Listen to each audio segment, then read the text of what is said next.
Welcome. This is F a Rap Critic. I'm your boy Malik 16. And no, I never saw a band rock and I never snapped skulls in the dark. But I am here today and this is a very special moment in time to have a very special guest. This is, if you ask around anybody in the DMV area, he is now a DMV underground hip hop legend. The name rings bells on multiple music genre circuits. And the funny part is that he's originally from Tennessee. I'm gonna let him introduce himself. As a man, a part of my music history, but he's probably a part of a lot of people's music history. Who you be, man? Name is Ardamus, Ardamus. Yes, originally from Nashville, Tennessee, residing in the Washington, D.C. area. Been here for years. I make music and try to spread positivity, and that's pretty much it, man. I just do my thing. And glad to be a part of this with the homie League 16, man. One of the smoothest and slickest I've ever met. You know what I mean, when it comes to the mic. One of the smoothest.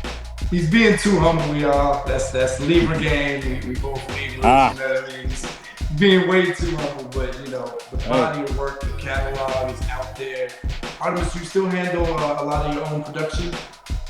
Yeah, and that actually that took a while to get right, man. Because you couldn't afford an MPC. You were just like kind of like maybe scrapping, saving, trying to get it. So when I got introduced to FL, probably like early 2000s, I was trying. It was a struggle. And not everybody can do like Knife Wonder with FL. You know what I'm saying? So I was just slowly building up to it. Then I got into Ableton Live, and I had to kind of reverse engineer because I wound up getting the MPC Live 2 or whatever after a while, just of years of just doing my own production with Ableton, and I got better with the beats, over time. So yeah, I've been handling my production for a while, like years after I learned how to like rap. Wait, like 10 years. Yeah.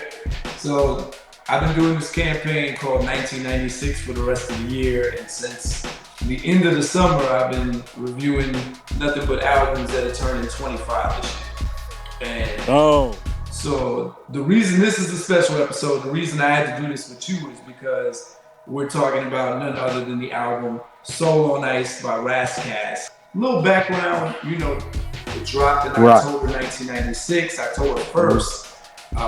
So it dropped right in the middle of Libra season. It's like you couldn't ask for a better introduction. And you actually are the reason I own this album. We talked about this. Yeah, man. We were in DC and you handed it. I think you were letting some things go. I don't know if you were moving or just doing a garage sale. What was happening then? I think I might have had an extra copy or something. I ended up with an extra copy of that album because I know for a fact I bought that album at least 3 or 4 times over. On CD for you young heads, I actually had this on compact disc, and it's cool because the album art we just were going over Hell on Earth for our last episode 16. Check that out if you haven't. While you might as well like and subscribe to the channel. But we went from this fiery red cover to this like blue, cool icy cover, right? You said October 1st. That happens to be my birthday, so there you go, full circle. Sir, when I tell you I couldn't have done this episode with anybody but you, and for those of y'all watching, this is a reunion, man. Artemis was a huge influence on just my rap life. We met at Howard University. Man, he was already established in his reputation there. He was one of the godfathers when I got there of this competition called Verbal Armageddon. And, this is a man that had no issue being on the outside and the inside.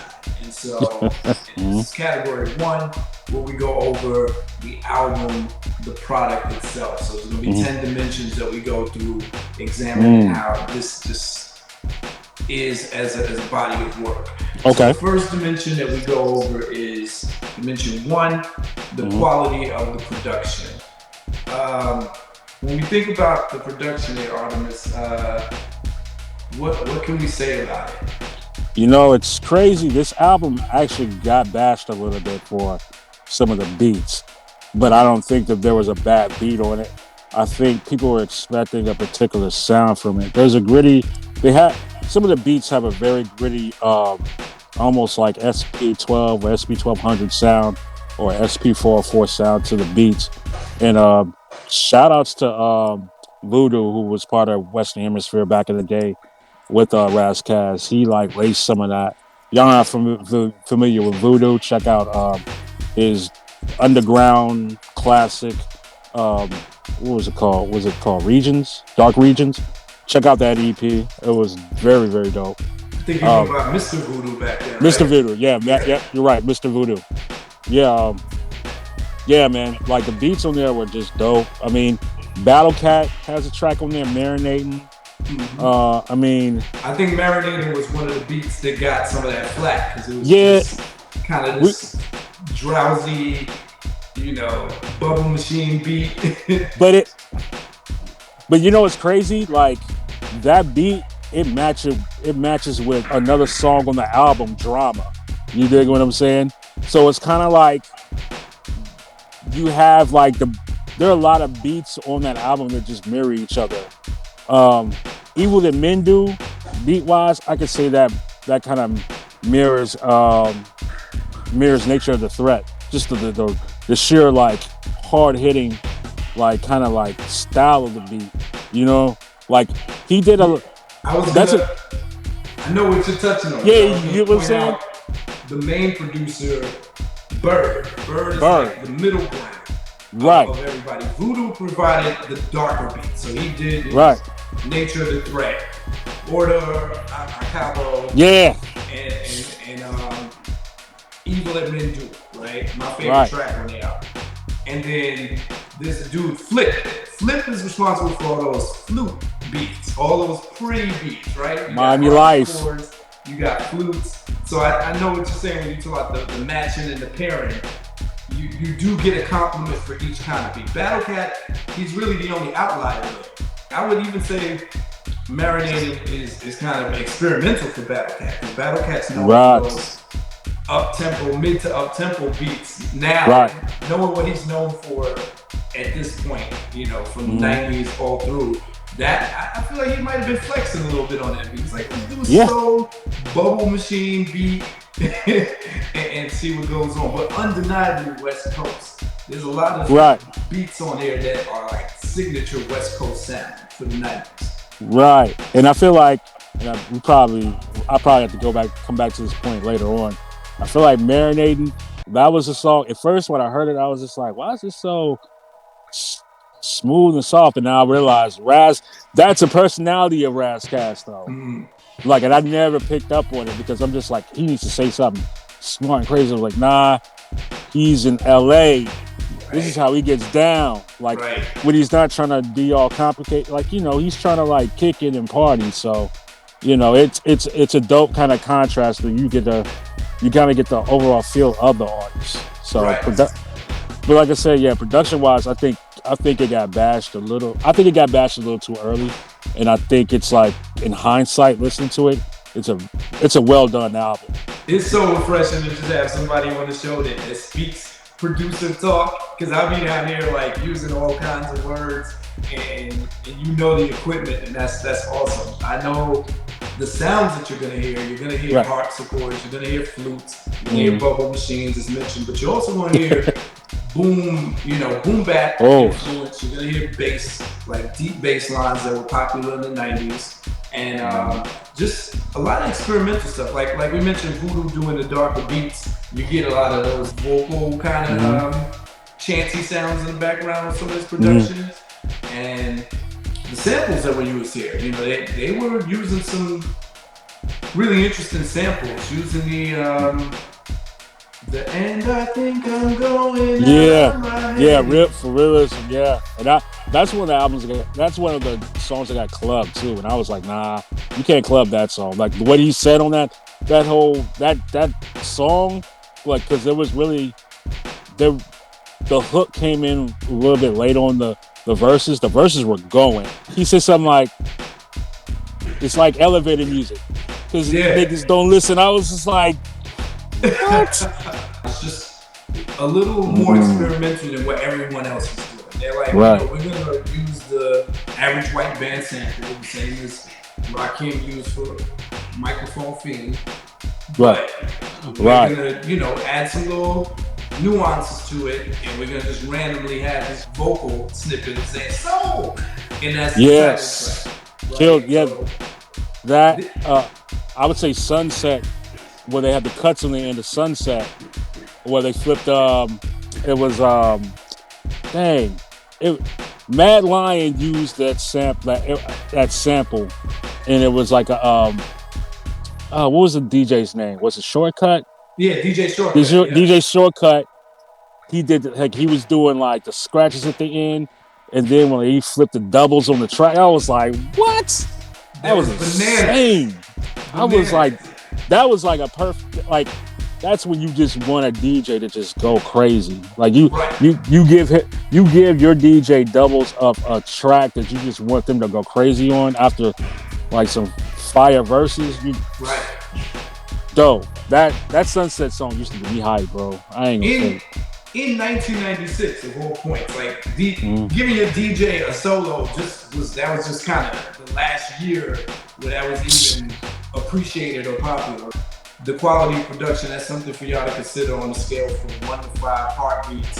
How many heartbeats would you give this Dimension Ardamus from 1 to 5? 5 being the highest. Oh, 5 being the highest? Let me say, I'll say 4. I won't give it 5 because it's debatable what people feel about the beats. Like, because it's just like, you can have your own opinion about the beats, but I give it a solid 4. Just because like it's unmatched. The test of time kind of tells the story, or just like how it's upheld over the years. So. Nice. All right, so Dimension 2, the cohesiveness of the production. I think this is something Ardamus was touching on, just how it all goes together. Yes. And how, certain beats have their pairing, their marriage pair, that it's a compliment. So if you were to ask me, in my quote-unquote expert ears, it sounded like, and Ras is this kind of rapper where this is not too far-fetched, it sounded like there was a deliberate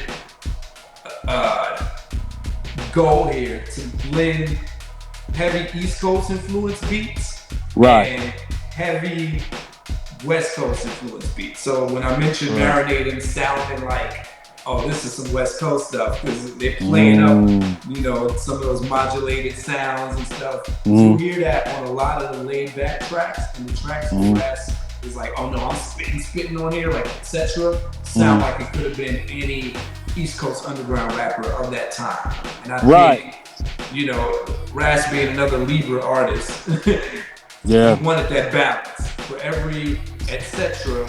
you get anything goes. For every drama, you get order and chaos or sunset, so there's something to be said about being able, we mentioned about 4 different producers, right? You got Flip, you got Bird, you got Battle Cat, and Voodoo, and they're the main contributors to the album. To be able to bring different producers in but still have this kind of concise package that blends and falls at. I don't think, albums get enough credit for being able to pull that off. Because there's albums where there's complete crash and clash a lot of times. And I think that was the concern about this album too for me. Like I was like with Unearthed, like I was like, it had me on edge listening to that song. It was like, okay, what kind of project am I getting? And then like it kind of it kind of goes into some smoother songs, and then it hits you hard again. And I love that you brought up On Earth as It Is in Heaven, because if we're talking about cohesion, that's a dark, dark song to start an album off with these like warbled, jarbled voices that sound really ominous and serious and saying serious stuff in the background. And it ends the same way. When you get to Order and Chaos, it ends the same way. It's dark. Yes. She's kind of talking about some of the same material, right? Existence. And in between is where you get your light affair. And there's a balance there. Again, there's drama, there's Miami Life, there's Anything Goes, there's Marinating, and there's about one more that would be considered like the softer, smoother feel, and then you get your Sunset, etc., and things like that. It kind of takes you through a very a kind of a wild ride as far as like Ras Kass's thought process, but in the end, it just all worked out. Yeah, it was going good. Cohesiveness of the production, that's something for y'all to consider on a scale from 1 to 5 heartbeats. Ardamus, what would you give this 1 to 5 cohesiveness? I'm gonna give that I'll give that a 4.2 because I have to go back on that production point because it's gonna be in like your taste as far as it goes. You know what? Can I give it a 4.5? Yeah. I'm gonna give it a 4.5 just because all the verses connect together for me. Like everything, nothing. He's not taking a bar off. You know.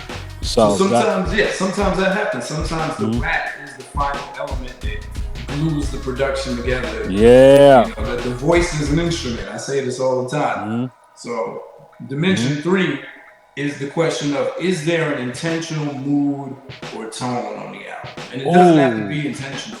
Sometimes the mood is just set, but there's a difference from the mood that we all interpret from it and the mood that you can pretty much tell was trying to be created. In a lot of ways, Ras knew what he was representing to the game. There's nothing like that first album where you're the upstart. You're the new voice, and you're the new voice that's something new to the game. At this point, I think the closest mainstream LA hip-hop had to a lyricist that people accepted was Corrupt.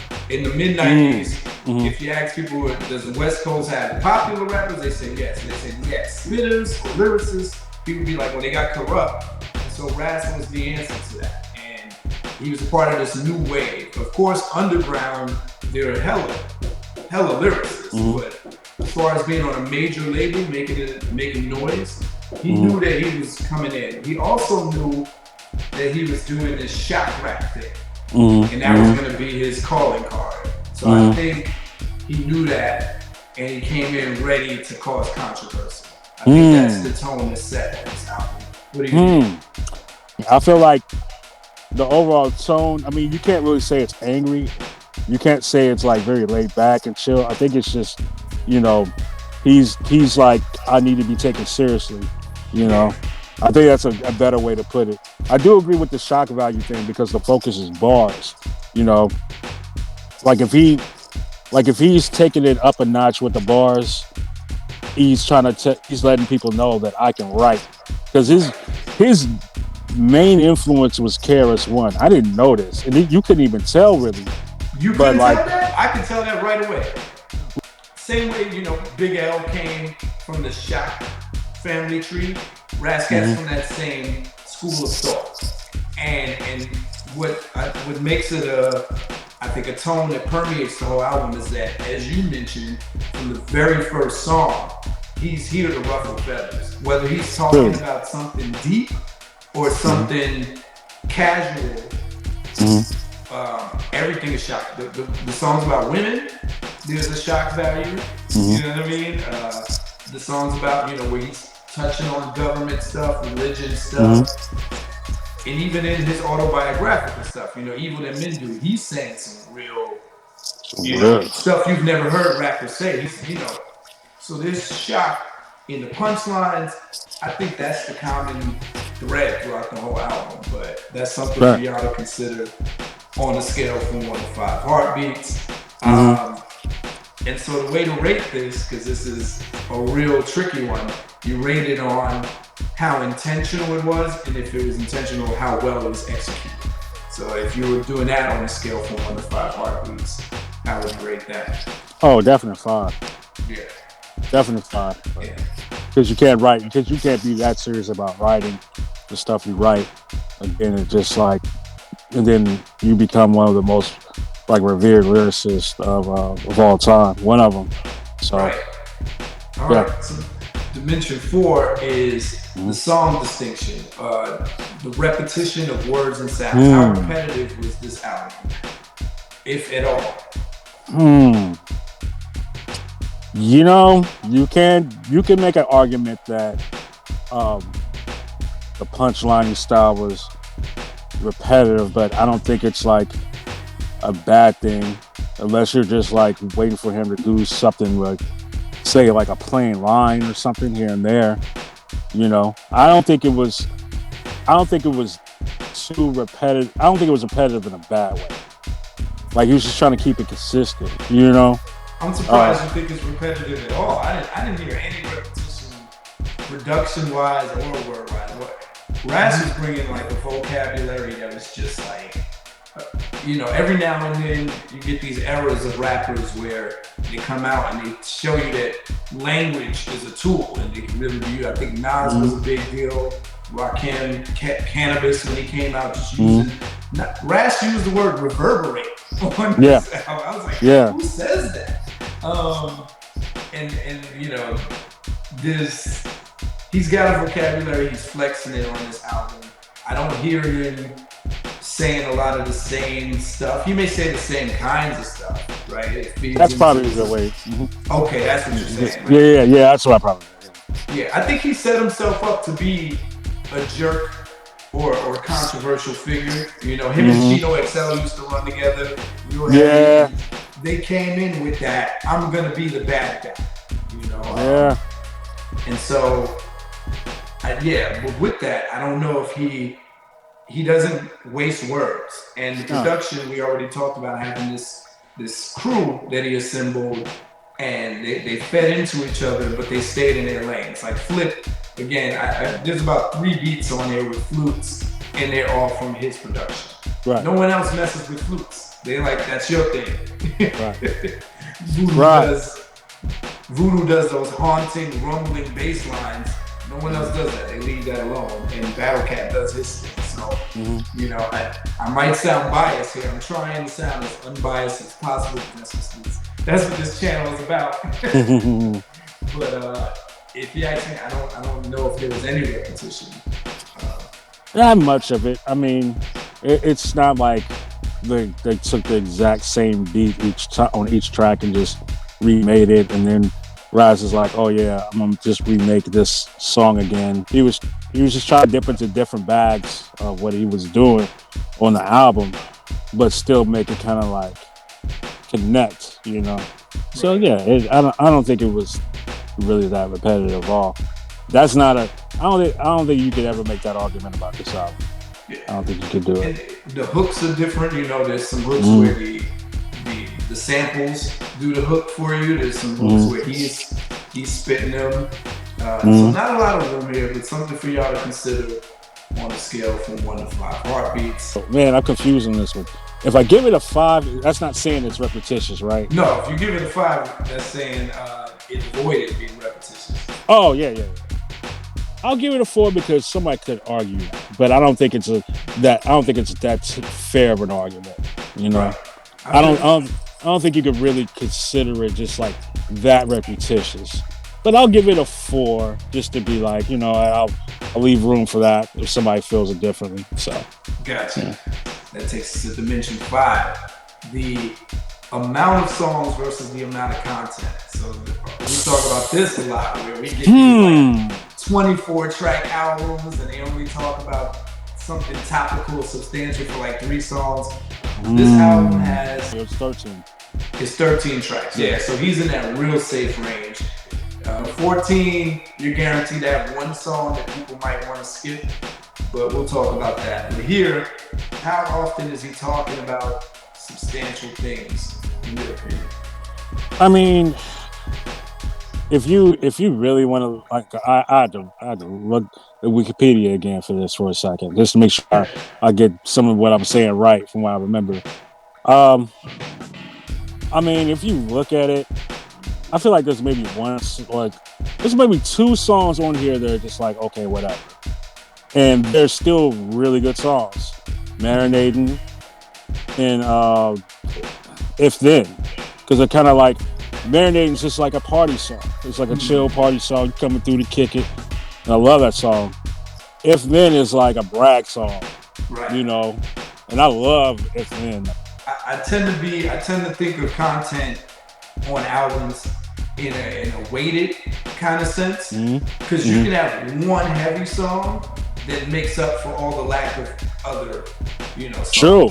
So Ras didn't have to have the Evil That Men Do, or Realism, or Soul on Ice, or Order and Chaos, because he has a 7-minute long song, Nature of the Threat. That's true. Where the rest of the album could have been brag rap and commercial singles if you wanted, but it was important for Ras to have balance, so he wanted to be the MC's MC on this album. It sounded like he wanted to have the songs about the party, the songs about women, the songs about the government, and I think you get that. You get a balance here, but that's something for y'all to consider on a scale from 1 to 5. What would you give this? About amount of content? Oh yeah, it's still a 5. I don't think it lacks in content at all. Like it's very, like you're saying, it's very descriptive. So it's hard to like kind of go against somebody that can go in depth every song and let you know, like, hey, this is what it is. This is what the song's gonna talk about, and you'll get the full picture. And he executes it every time. Right. Gotcha. All right, that takes us to Dimension 6, features. All right. Right? So features could either flood an album or help fill it out. On this album, you only have one rap feature, and who's that rap feature on? Coolio, and it was like it's one of his best verses I've ever heard from him too. Like absolutely, and this was like, unfortunately, I feel like a lot of people didn't get to hear this verse because this was like the final year of validity for Coolio before he was completely written off as a joke in hip hop because of the success of Gangsta's Paradise. And it's unfortunate because Ras rolled pretty heavy with Coolio for a couple of years. Yeah. And people forget that Coolio was a part of the Mad Circle. When I did my West Side Connection album review, I brought that up. And Coolio definitely, he's got some memorable lines. Yo, yeah, people made him they made him out to be like a joke, and I didn't like that because he was a solid rapper. If you knew and kept up with his career, it was like, nah, he can really rap for real. Right. He just got lucky and became successful. But yeah, that drama song, when I heard that, I was like, wait a minute, who is that? Right. And I was like, yo, that's Coolio. And he lent a good hand in helping this album see the light from what I've heard. Yeah. And hearing him on this song, like I used to quote some of it too. What did he say? He was like, as soon as he tried to get into my pockets, I shot her ass away from me like a skyrocket. That was hard. Oh man, I used to be like, dang, I wish I would have wrote that. That was a funny line. He says, when it comes to saving all, it's Coolio ain't in it. Don't call me Captain General, Sergeant, or Lieutenant. Yeah. It's like, you don't get credit for that. If Too Short would have said that, he'd be quoted. Oh, of course. And I think people didn't care at this point. And, Miami Life, he was in the video for that.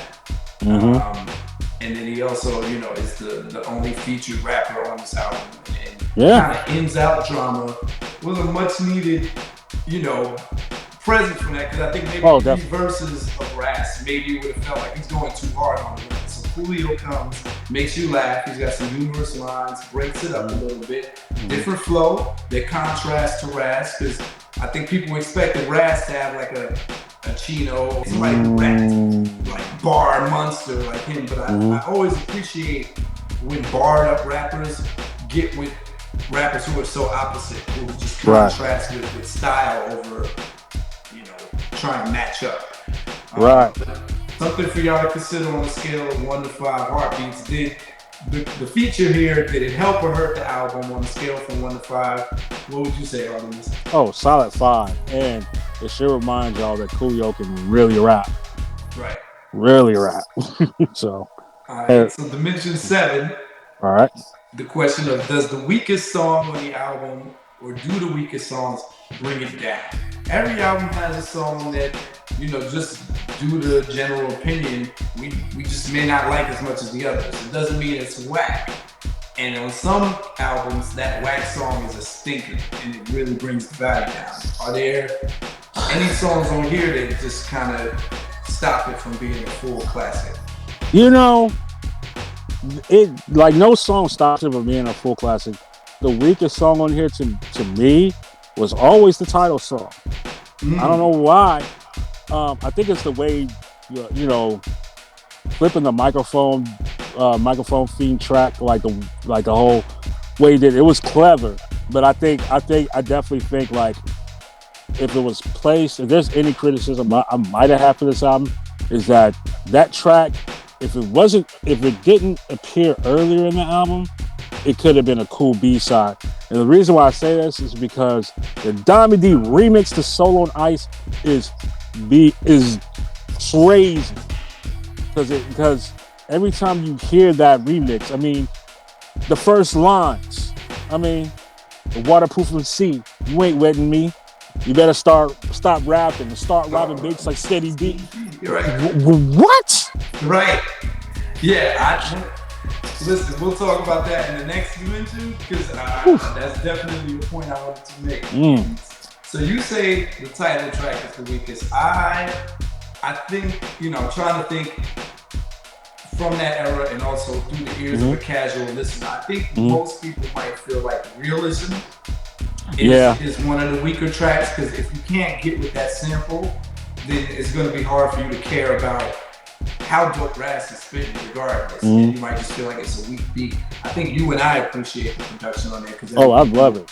Yeah, everything you mentioned earlier.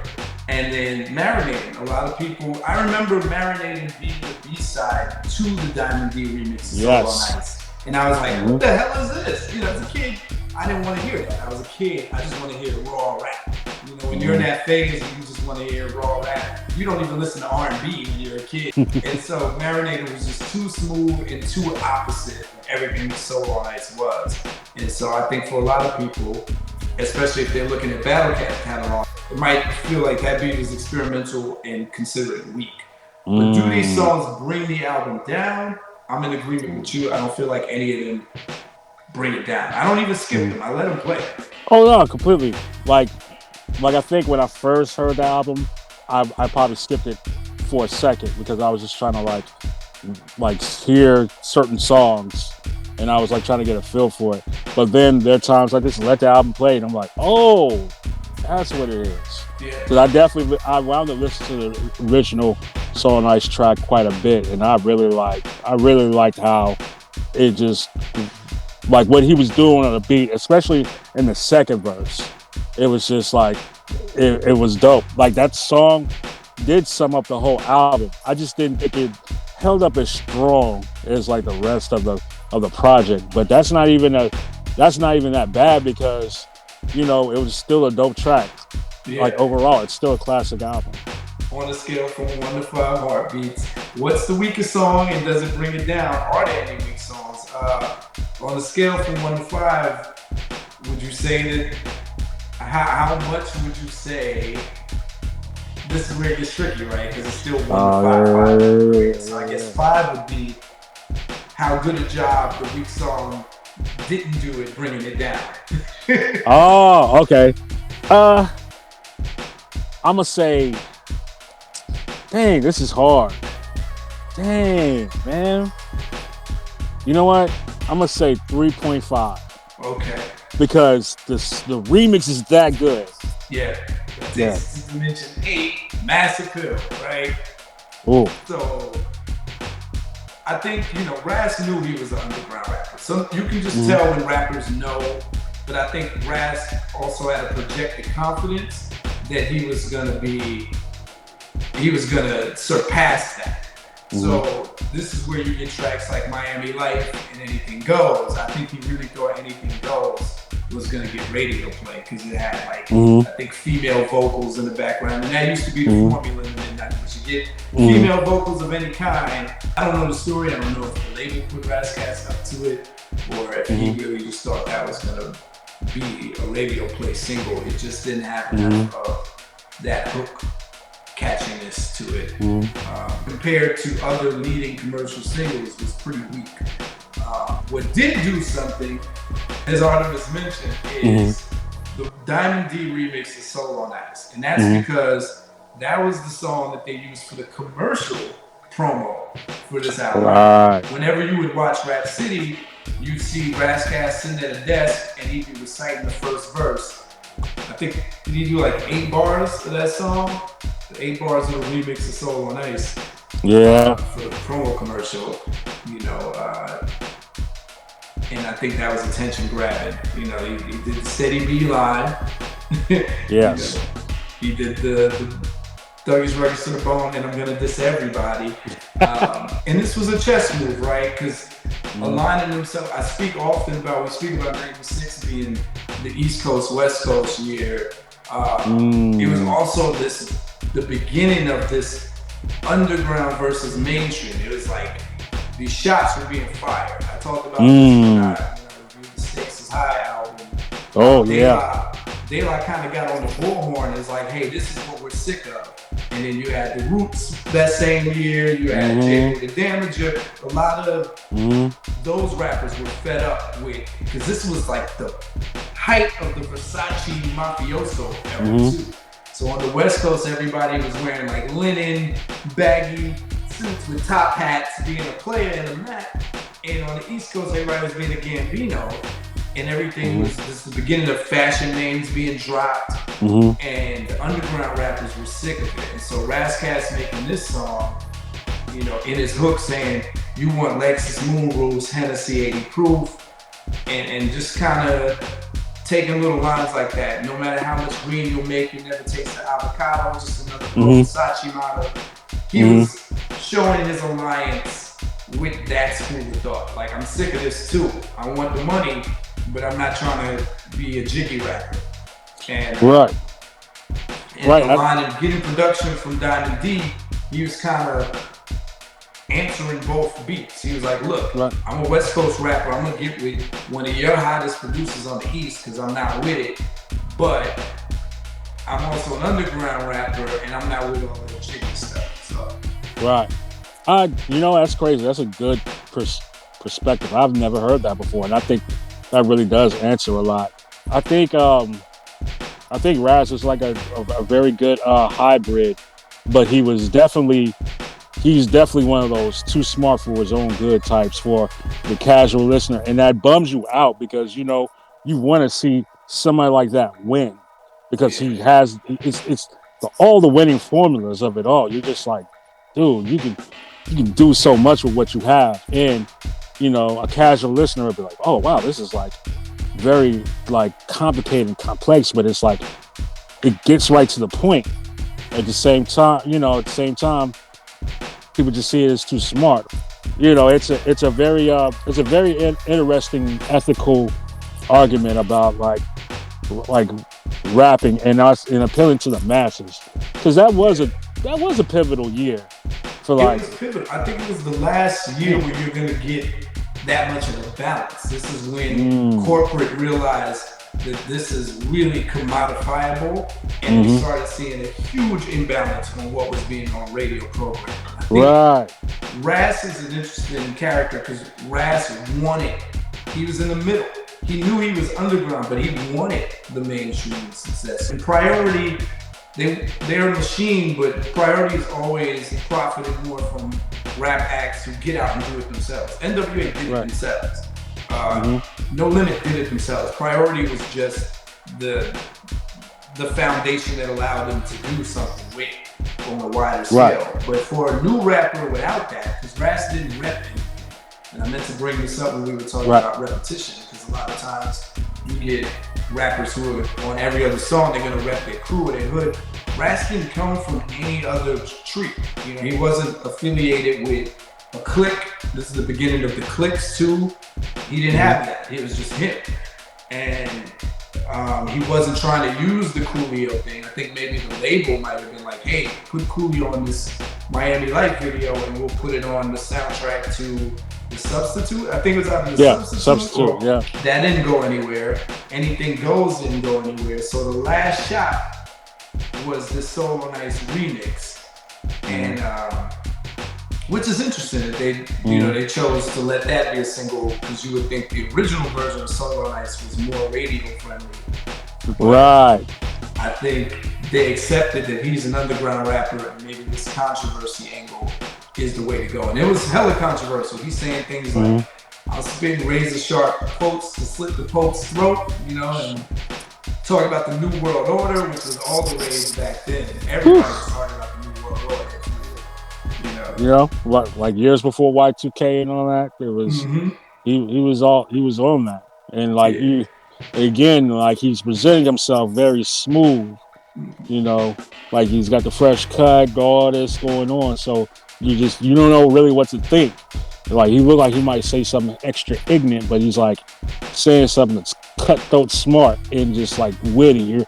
You're like, what is this? Like you're not sure what to think. So it also doesn't seem like I feel like he knew that he wasn't going to attract a huge female audience either. I don't think there's a song here where he doesn't reference women as the B word. So I think he knew he was kind of boxed out of getting that crowd. So that already cuts you short. If you're not attracting a female audience, and he offended hella white people with Nature of the Threat, which was becoming a big rap consuming market in the 90s. So he cut off the two main buying groups of hip hop. And so you're only left with like people like us, the young dudes that love bars, and we don't buy albums like that, so. It's crazy. I think years later, there were a lot more white rap fans that really listened to Nature of the Threat, and it just became a thing. People, they started like listening to it close, like, oh wow, like Yeah, I remember I was on a message board that used to just like talk about that song, and it was like a bunch of white rap fans. They loved it actually. Yo, that's one of the phenomena that always blew my mind about conscious hip hop or woke hip hop. I actually think back then Nature of the Threat may have caused more issues with his label than the actual audience. I think Priority really stopped pushing once they heard that song. Yeah, they're taking a chance, and there's no telling what like some of those execs were thinking. You know what I mean? Like I can imagine like that album being released on like Ras Records, and all of a sudden that NBC money is gone once they hear that. Yeah. So I always thought about this too, like the different dimensions of certain albums being released on different labels or at different times. And I was like, Ras Kass was in talks with Def Jam. What if that album was on Def Jam? What would have happened? I always wondered, like, Leah Cohen would have let that song fly. Leah Cohen would have let that song see the light of day. I'm pretty sure. Like, I kept thinking about that. I was like, he probably would have like held that back. Yeah, he had a lot of power. I think Priority. It was a blessing and a curse for Ras, because they're still such a young, naive label that that, like I said, are used to rappers doing it themselves and just kind of in the house. That they let that song fly. And I think I've heard Ras say in interviews, once they really caught wind of that song and the impact of it, they're like, oh no. And that's when they started like blocking some of his creative process. He was going in unapologetically. And I mean that's a part of that shock value. Something for y'all to consider on a scale from 1 to 5. Heartbeats, the massive appeal of this album.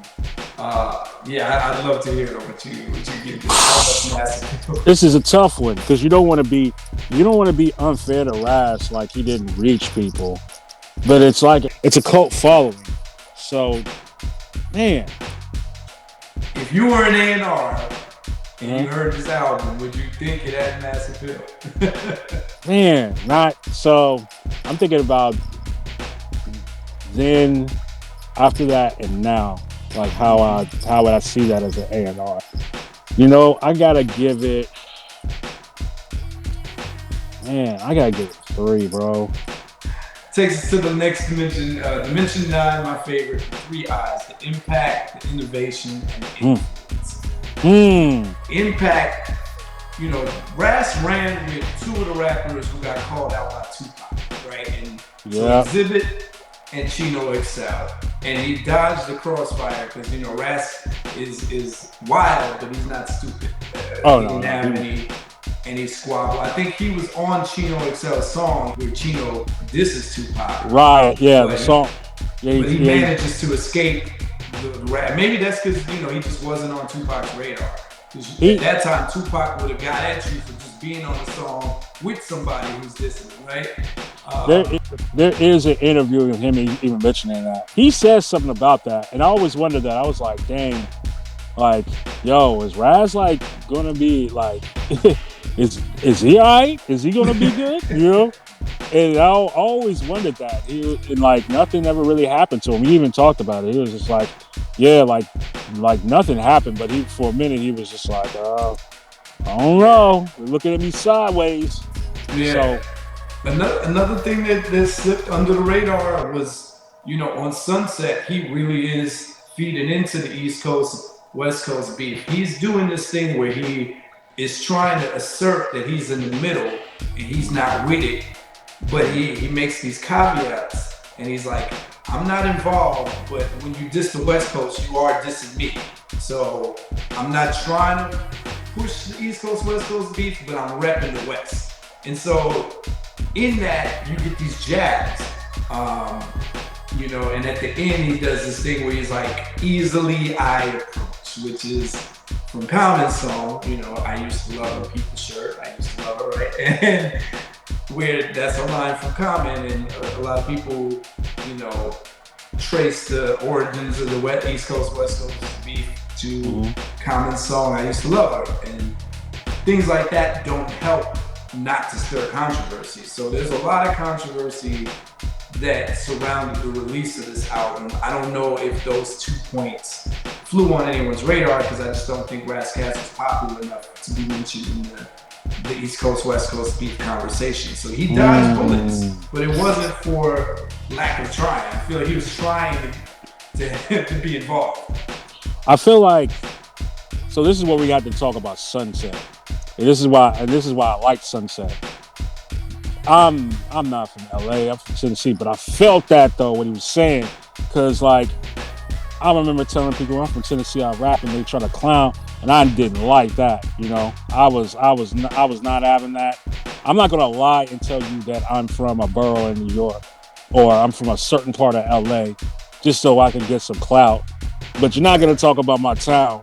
You know, like I never liked that, because I was just like, bro, my town is Nashville is low key crazy. Like it's just like any other city you go to. You know, like when DJ Quick said, just like Compton, I think about like my hometown and just like what black folk go through down there and what it's like down there, because it's not an easy place to do anything. So to rap and be into hip hop on the scale of what I was going for, and not trying to go down the route, like no disrespect to A-Bomb JG and 3-6, all them, but the people that influenced me have been like, you know, local legends like Utopia State. You had Grits, Know the Verbs. They were like Christian rappers, but they were dope. Count Bass D, who came from Ohio, kicked it in Tennessee for a while.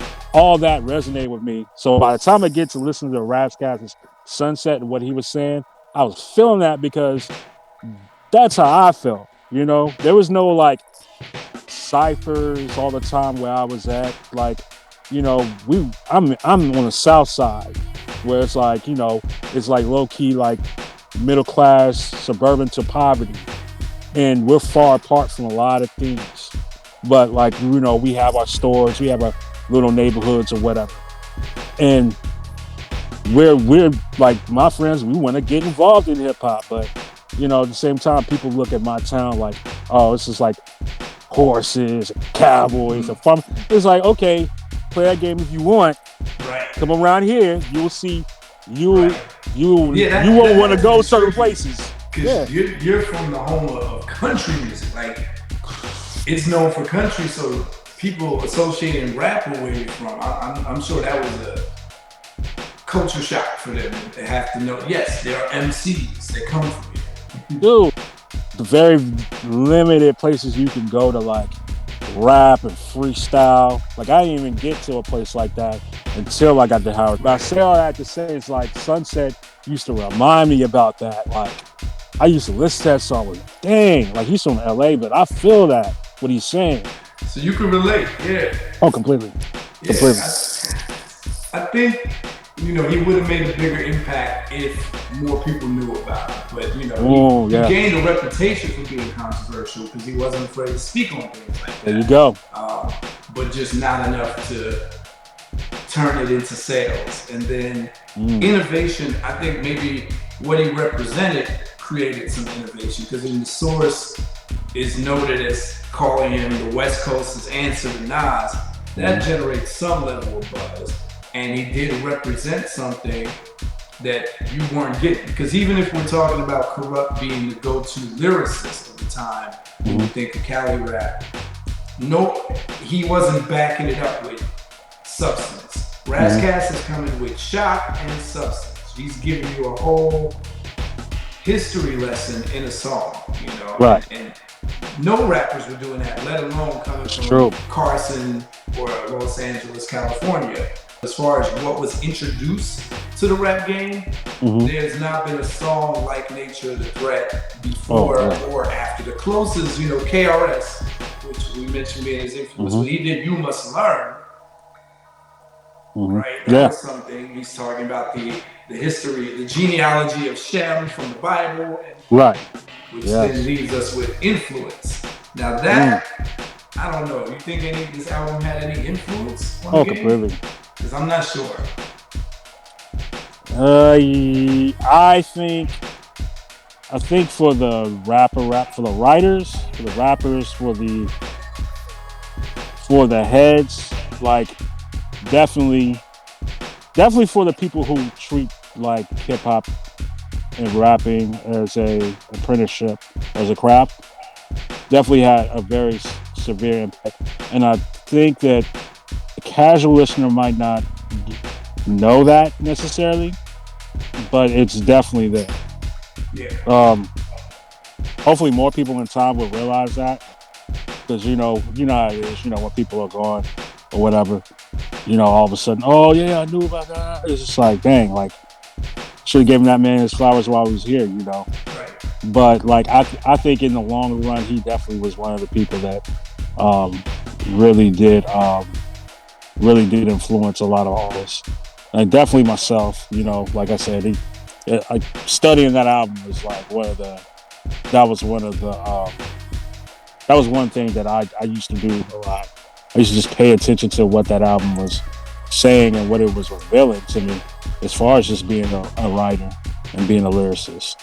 So huge impact in my opinion.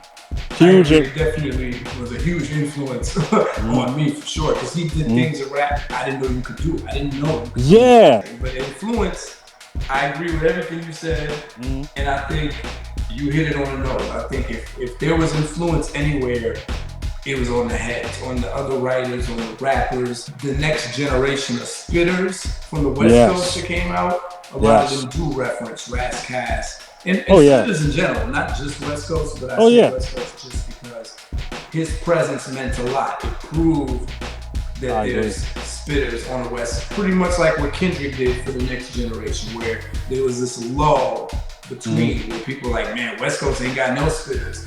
And then he came and he proved on the mainstream level, yeah, we do rap. We rap. Yes, completely. So something for y'all to consider on a scale from 1 to 5. Heartbeats, 3 eyes, the impact, the innovation, and the influence. 5. 5. I give it a 5. Takes us to the final dimension 10. Let's the go. Overall uniqueness and timelessness of this album. So compared to other albums that came out at the same time, how unique was this? How much did it stand out? And then, how does this sound today? When you listen to it, is it dated or does it stand the test of time? It stands the test of time, definitely. And can I just give it a 5 already? I'll just give it a 5. It stood the test of time, and I feel like a lot of people know that keep up with hip hop and rap in general. As far as history, like there are just certain albums that took the reins of just like making a mark in the game. You dig what I'm saying? And like if I put this in a top 100 album list, if I could, and for me, I mean, personally, it's in my top 10. I'll just say that real quick. But like, as far as like, if there was a magazine that was to do a top 100 album list, this album has to be in there. And I don't think you should rank it even lower. You can't even rank it at 50. I think you need to rank it higher than that. So when you listen to this, it doesn't feel like the 90s. It doesn't feel dated at all. It doesn't feel dated in my and it doesn't feel dated to me when I hear it, only because I guess whenever I hear it, it just sounds like it did when I first heard it. Like it's still, the lines still hit and the beats still hit. Like that's the weird thing to me. Like even though, okay, you could make the argument, all right, the Realism track, it has that, vintage like Roland SP sound in the production. Okay, fine. There might be some analog kind of sounding stuff in there in the recordings. Cool, but it still stood the test of time. I don't think there are newer albums that I can't even listen to like that much compared to this album. Like straight up. So yeah, I think it stood the test of time. Yeah, I think you brought up a great point about how crisp and fresh the lyrics are. That's one thing about high level spitting, is that it never ages. Right. Some of the punchlines may age, right? Especially when you talk about shock rapper, because they're saying things that are very much of the times. But when you're spitting like that, there's rappers now who are not rapping at the level that Ras Kass rapped. Not. I think the beats were musical enough that if you hear If Then, that sounds kind of errorless. There's no error where If Then existed as a beat. It sounds like it could work today or yesterday. Etc. There's beats on there that, maybe Anything Goes sounds a little like its era, but not enough to weigh this album down and make it sound dated as a project. So I agree with you. And then when we talk about the uniqueness, 1996 was a very crowded year for music. That's why we're focusing on that year so much. The range of stuff that was coming out, we got everything from the Nocturnal by Helter Skelter to Bow Down by West Side Connection, right? This album sounds like nothing else that was out. It's very West Coast, it's very East Coast. It's got all those traditional sounds, but still manages to be its own body of work. And a lot of that has to do with the concept. Right, I agree with that. And it's almost like it's a precursor to the things that certain rappers talk about now anyway, like if they're like woke, so to speak, or just self-aware or whatever. I think him opening those doors at the time he did makes it less dated, because you can trace back like content to that point and just like listen carefully to what he's saying.